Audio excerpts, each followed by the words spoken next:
नमस्कार, बुलेटिन में आपका स्वागत है। आपके साथ मैं हूं जीनत सिद्दीकी। प्रधानमंत्री नरेंद्र मोदी आज बजट पर संवाद करेंगे। प्रधानमंत्री सुबह 11 बजे संवाद करेंगे। इस दौरान बीजेपी अध्यक्ष जेपी नड्डा, केंद्रीय मंत्री और सांसद दिल्ली के अंबेडकर भवन में पीएम का संबोधन सुनेंगे। पीएम मोदी ने ट्वीट करके लोगों से इस संवाद से जुड़ने की अपील भी की है। पीएम का संबोधन सुनने के लिए यूपी की 403 विधानसभाओं से कार्यकर्ता भी जुड़ेंगे।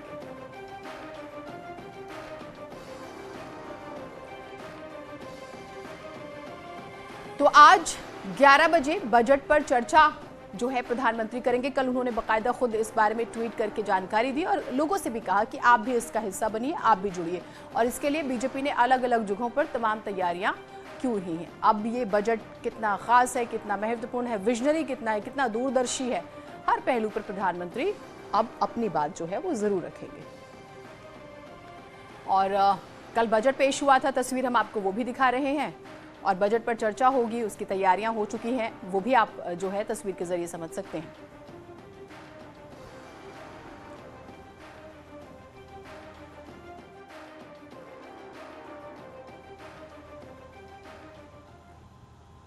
और अब आपको कल पेश हुए बजट की बड़ी बातें भी बताते हैं। बहुत महत्वपूर्ण जो है वो आप समझिए। इनकम टैक्स स्लैब में बदलाव नहीं किया गया है।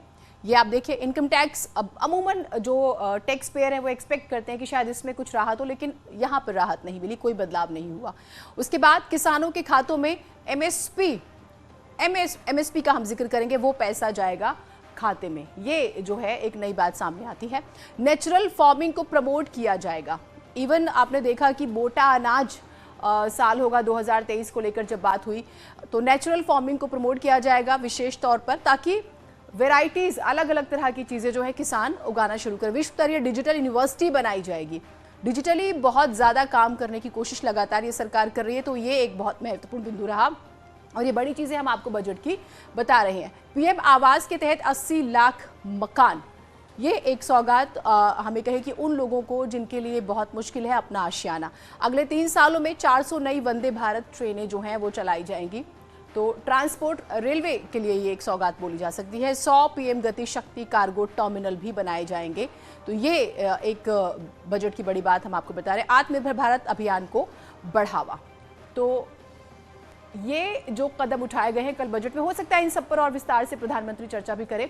लखनऊ से संकेत हमारे साथ जुड़े हुए हैं, झांसी से अश्विनी मिश्रा और अलीगढ़ से रंजीत सिंह हमारे साथ जुड़े, हमारे सहयोगी। संकेत, मैं आपसे शुरुआत करती हूँ। कल भी हमने चर्चा की पूरे दिन, ये आरोप रहा कि भाई हो सकता है चुनावी बजटों पर, ऐसा नहीं हुआ। पूरे भारत के लिए जो है, अगर हम इस बजट की बात करें तो इसका खाका जो है पूरे देश के लिए तैयार किया गया। बिल्कुल जाहिर सी बात है कि पूरे उत्तर प्रदेश ही नहीं या दूसरे राज्य नहीं, पूरे देश के लिए इसका खाका तैयार किया गया था। और ये बजट सभी आम आदमी के लिए है, आम और खास सभी के लिए है। महत्वपूर्ण बजट है और इससे सीधे आम जनता को फायदा होगा। आज प्रधानमंत्री नरेंद्र मोदी इसी संबंध में आत्मनिर्भर अर्थव्यवस्था को लेकर आज एक उनका संबोधन है। 11 बजे से वो संबोधन करेंगे और इसके लिए उत्तर प्रदेश में भारतीय जनता पार्टी के प्रदेश कार्यालय में जो वर्चुअल स्टूडियो है, यहाँ से भी तमाम नेता सुनेंगे इस संबोधन को। और यही नहीं, इसमें बजट को लेकर तमाम मसलों पर प्रधानमंत्री नरेंद्र मोदी चर्चा करेंगे। और सूत्रों से यह भी जानकारी मिली है कि उस देश के सभी मुख्यमंत्रियों से कहा गया है प्रधानमंत्री कार्यालय की तरफ से कि वो भी इस उद्बोधन को सुने और सभी लोग जुड़ें। तो एक बात साफ है कि और उत्तर प्रदेश की सभी 403 विधानसभा सीटों पर बाकायदा एलईडी लगाई जाएंगी। हाँ। और वहां पर भी प्रधानमंत्री नरेंद्र मोदी का उद्बोधन होगा और 500 से 1000 के बीच में जो कार्यकर्ता हैं, जो लोग हैं, उनको वहां पर एकत्र किया जाएगा और वो इस उद्बोधन को सुनेंगे। आत्मनिर्भर अर्थव्यवस्था से संबंधित ये उद्बोधन होगा प्रधानमंत्री नरेंद्र मोदी का और इसको उत्तर प्रदेश की सभी 403 विधानसभाओं पर एक साथ सुना जाएगा। ठीक, तो तैयारियां जो है बीजेपी ने की है एक कदम आगे बढ़ते हुए। और हमारे साथ झांसी से अश्विनी भी है। अश्विनी, हर नल से जल, जब हम बुंदेलखंड का जिक्र करते हैं, पानी की समस्या की बात होती है। अब तैयारी हुई है कि बजट पर चर्चा की जाएगी, प्रधानमंत्री खुद करेंगे, वहां पर क्या तैयारियां की गई हैं? बिल्कुल तैयारियां बात यहाँ महत्वपूर्ण है कि बुंदेलखंड को बजट का इंतजार इसलिए रहता है हर साल। थोड़ी सी आपकी आवाज़ जो है स्पष्ट नहीं आ पा रही है। मैं एक बार अलीगढ़ रंजीत का रुक करती हूँ, फिर आपसे ज़रूर बात करूंगी। रंजीत, बजट पर चर्चा की जाएगी, तैयारियों के बारे में बताइएगा।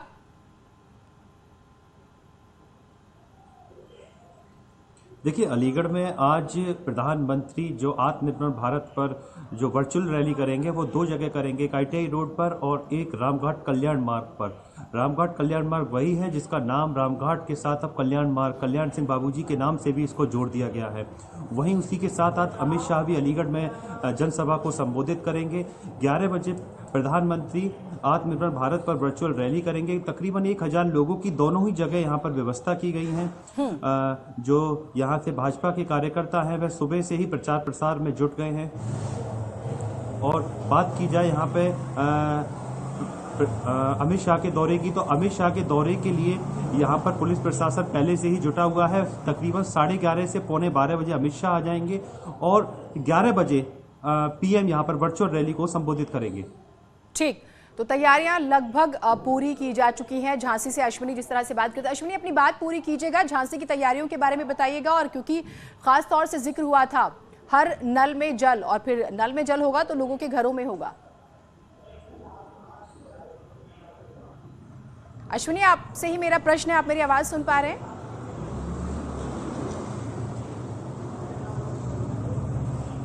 सवाल दोबारा कर दीजिए। हाँ अश्विनी, मेरा सवाल यह है कि वहां पर इस चर्चा के लिए क्या तैयारियां की गई हैं?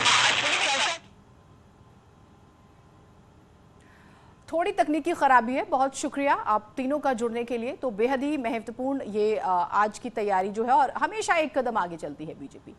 यूपी के सियासी रण में बीजेपी ने अपनी पूरी ताकत झोंकी हुई है। पार्टी के कई दिग्गज नेता आज भी मतदाताओं को अपने पक्ष में गोलबंद करने की कोशिश करेंगे। अब आपको बताते हैं कि चुनाव प्रचार के सिलसिले में आज कौन नेता कहां रहने वाला है। केंद्रीय गृह मंत्री अमित शाह आज बदायूं और अलीगढ़ में ताल ठोकने वाले हैं। सीएम योगी आज बुलंदशहर और मथुरा में हुंकार भरेंगे। उन्होंने ट्वीट्स भी किए हैं कहीं। इस दौरान सीएम योगी अपनी सरकार की उपलब्धियां भी बताएंगे और अपने अंदाज में विपक्ष पर बरसते नजर आएंगे। उधर रक्षा मंत्री राजनाथ सिंह लखीमपुर खीरी और पीलीभीत में बीजेपी के लिए प्रचार करेंगे। तो सीएम योगी आज बुलंदशहर और मथुरा के दौरे पर रहेंगे और पार्टी उम्मीदवारों के पक्ष में वोट मांगेंगे। सीएम योगी मथुरा, छाता और गोवर्धन विधानसभा क्षेत्र में प्रत्याशियों के समर्थन में जनसभाएं करेंगे। इसके बाद एक बार फिर बुलंदशहर में बीजेपी का झंडा बुलंद करते नजर आएंगे।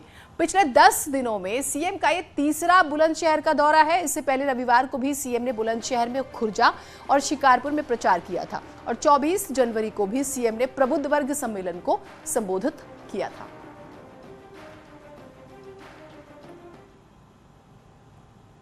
और मथुरा को लेकर सीएम योगी ने जो ट्वीट किया है वो आपको बता दें। काशी में भव्य विश्वनाथ धाम, सीएम ने कहा अयोध्या में प्रभु राम का मंदिर, फिर मथुरा वृंदावन कैसे छूट जाएगा। तो आप इस ट्वीट के जरिए समझ सकते हैं, ये ट्वीट भी हम आपको दिखा रहे हैं। और वो बनारस का भी जिक्र करते हैं, बाबा विश्वनाथ का, वो राम मंदिर अयोध्या का भी जिक्र करते हैं और काशी मथुरा को लेकर क्या आगे का प्लान है उसका भी जिक्र हो जाता है। और कहते हैं वो कैसे छूट जाएगा, मथुरा वृंदावन कैसे छूट जाएगा।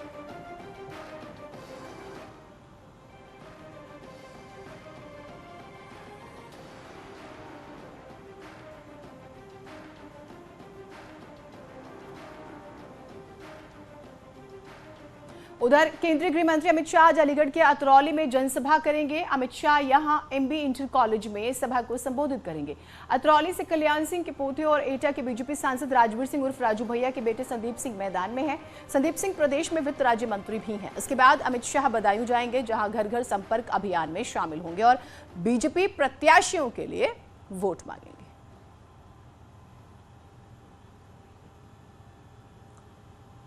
तो बीजेपी ने यूपी विधानसभा चुनाव के लिए 17 उम्मीदवारों की नई लिस्ट जारी की। इसमें योगी सरकार में महिला कल्याण राज्य मंत्री स्वाति सिंह को टिकट नहीं मिला। इस सीट से राजेश्वर सिंह को उम्मीदवार बनाया गया है। राजेश्वर सिंह ईडी के अधिकारी रह चुके हैं।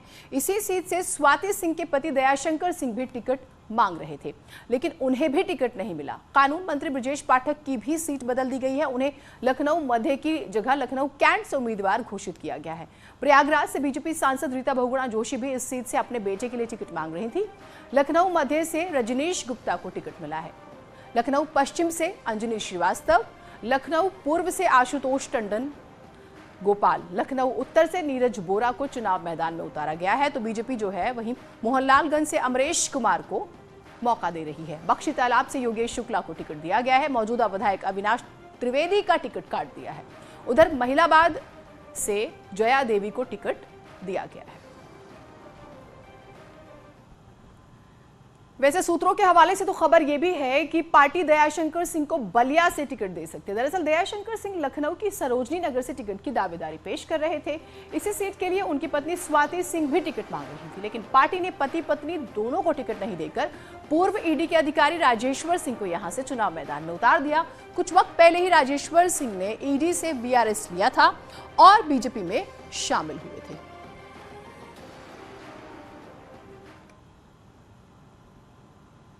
और उधर कानून मंत्री ब्रजेश पाठक को लखनऊ कैंट से टिकट मिलने के बाद उनके समर्थकों में उत्साह है। ब्रजेश पाठक के घर पर कार्यकर्ताओं ने जश्न मनाया, भारी बहुमत से जीत का दावा भी कर दिया। 2017 में ब्रजेश पाठक लखनऊ सेंट्रल सीट से विधायक थे, लेकिन इस बार उन्हें कैंट से प्रत्याशी बनाया गया है। यहां उनका मुकाबला समाजवादी पार्टी के राजू गांधी से होगा। ब्रजेश पाठक ने लखनऊ कैंट समेत जिले की सभी सीटों पर जीत हासिल करने का दावा भी किया। आपकी सीट बदली गई है इस बार, आप कैसा महसूस कर रहे हैं? पिछली बार से मुकाबला मजबूत है या इस बार कमजोर है? नहीं, नेतृत्व ने जो आदेश दिया उसका हम अनुपालन करेंगे और पूरे प्रदेश में प्रचंड बहुमत की बीजेपी की सरकार बनेगी। जिस ढंग से कार्यकर्ताओं में उत्साह है आप देख रहे हैं, सभी सीटें हम लोग लखनऊ की जीतने जा रहे हैं और प्रदेश में भारतीय जनता पार्टी के पक्ष में लहर चल रही है। और जिस ढंग से कार्यकर्ताओं में जनता का आशीर्वाद मिल रहा आप देख रहे हैं, सभी की सभी सीटें हम लोग प्रचंड बहुमत से जीतने जा रहे हैं। राजधानी लखनऊ की अगर हम बात करें तो स्थानीय स्तर पर कौन सा मुद्दा है जो आपकी पुरानी विधानसभा थी और इस बार जब आप कैंट में जा रहे हैं? लखनऊ में हमारे सबसे बड़ी मुद्दा हमारे सामने लखनऊ के ट्रैफिक जाम से लोगों को मुक्ति दिलानी है और ट्रैफिक जाम के लिए लगातार फ्लाईओवर्स का निर्माण किया जा रहा है और कहीं भी आवश्यकता कि हम करेंगे। कैंट विधानसभा की कुछ स्पेसिफिक समस्याएं हैं उनको भी हम विस्तारित करेंगे। तो सभी अपनी जीत का दावा करते हैं। 5 फरवरी को आएगा बीजेपी का संकल्प पत्र, यूपी के लिए जारी करेगी बीजेपी अपना संकल्प पत्र। किसान, रोजगार, महिलाओं पर फोकस रहेगा। जेपी नड्डा, अमित शाह जो है कार्यक्रम में वो मौजूद रहेंगे, तमाम बड़े नेता मौजूद रहेंगे। और आप ये जरूर समझिए कि बीजेपी हर छोटे से छोटे मौके पर भी एक बड़ा इवेंट करती है। तो फिर जब हम संकल्प पत्र की बात करें, आप इसे घोषणा पत्र भी समझें, घोषणा पत्र ही होगा ये, तो किस तरह से उसे बेहतरीन तरीके से रिप्रेजेंट किया जाएगा। संकेत हमारे साथ जुड़े हुए हैं। संकेत, क्योंकि अब सवाल यही था भाई कब आएगा संकल्प पत्र, कब आएगा, तारीख भी तय हो गई है और बड़े नेताओं का भी जिक्र हो रहा है, जरा तैयारियां क्या रहने वाली है वो बताइएगा। बिल्कुल, देखिए जिस तरह से चुनाव आयोग के निर्देश हैं कि ज़्यादा भीड़ नहीं इकट्ठा की जाएगी, लेकिन एक बात साफ है कि भारतीय जनता पार्टी के जितने बड़े नेता हैं वो इस कार्यक्रम में मौजूद रहेंगे और ये संकल्प पत्र का नाम भारतीय जनता पार्टी इस घोषणा पत्र को देती है। तो इस बार जो घोषणा पत्र लागू होगा उसमें भारतीय जनता पार्टी के नेतृत्व ने सबसे पहले तैयारियां की थी और जो इसका बाकायदा एक घोषणा पत्र के लिए संकल्प पत्र बनाने से पहले एक कमेटी का गठन किया था सुरेश खन्ना के नेतृत्व में, जो कि योगी सरकार के मंत्री रहे। तो सुरेश खन्ना ने बाकायदा एक कमेटी बनाई और हर जिले में व्यापारी, किसानों, चिकित्सकों समेत तमाम ऐसे प्रबुद्ध वर्ग से और जो आम गरीब लोग हैं गांवों में जाके बाकायदा फीडबैक लिया कि आखिर उनको क्या चाहिए। ये एक राय से एक घोषणा पत्र आ रहा है जैसा बीजेपी के रणनीतिकारों का दावा है। तो ऐसे में इस घोषणा पत्र में जहां एक तरफ महिलाओं की बात होगी, गरीबों की बात होगी, युवाओं की बात होगी, बेरोजगारी की बात होगी, शिक्षा की बात होगी और स्वास्थ्य की बात होगी, यही नहीं किसानों की आय दोगुनी करने की घोषणा पत्र में बात की जाएगी। तो एक बात साफ है कि इस घोषणा पत्र में वो सभी मुद्दे होंगे जो आम जनता से जुड़े हुए हैं और महिलाओं से जुड़े हुए हैं और सभी वर्गों से जुड़े हुए हैं। बिल्कुल इसका इंतजार रहेगा। हाँ ठीक है, चुनाव आयोग की हम बात करते हैं कि ठीक है कुछ नीतियां हैं, कायदे कानून है, लेकिन बीजेपी के पास और भी तरीके हैं। वर्चुअली भी वो जो है इसका प्रसारण ज्यादा से ज्यादा जगह पे कर सकते हैं। बहुत शुक्रिया संकेत आपका तमाम जानकारियों के लिए। तो थोड़ा सा इंतजार करना होगा इस मैनिफेस्टो में क्या विशेष रहने वाला है। एक छोटा ब्रेक ले रहे हैं, कहीं मत जाइएगा।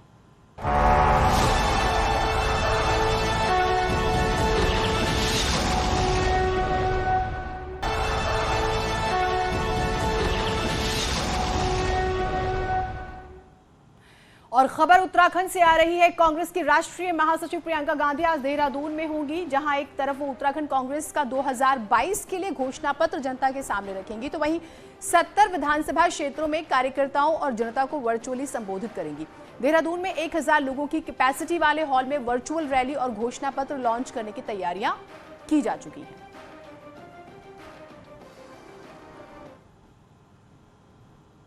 एक छोटा सा ब्रेक ले रहे हैं, कहीं मत जाइएगा। इस न्यूज हेडलाइंस के प्रायोजक जो आपकी